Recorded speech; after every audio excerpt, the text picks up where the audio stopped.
Onajon, bugun yana bir yangi kitob o'qishni boshladim. Bugungi kunga yetib kelishimning asosiy sababchisi sizning kitob o'qi. Kitoblar muvaffaqiyatlar kalitidir deb aytgan o'gitlaringiz bo'ldi. Onajonim, mehribonim, sizni juda ham yaxshi ko'raman.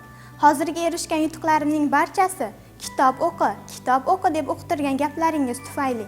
Mana bugun ham sizni xursand qilish uchun kutubxonadaman. Siz mening qahramonimsiz, ona.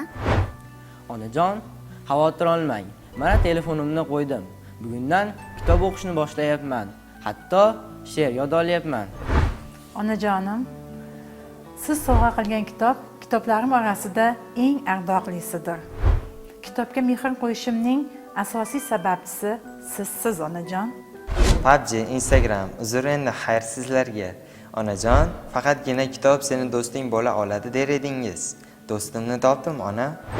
Onajon, ichma, chekma, yomonlarga qo'shilma der edingiz.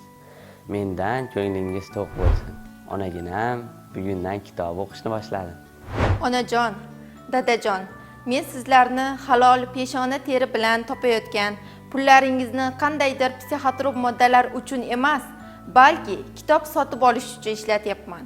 Chunki men o'z kutubxonamni yaratmoqchiman. Ona, ko'p kitob o'qigan, o'qimishli inson dalada ketmon chopsa ham bilib chopadi der edingiz.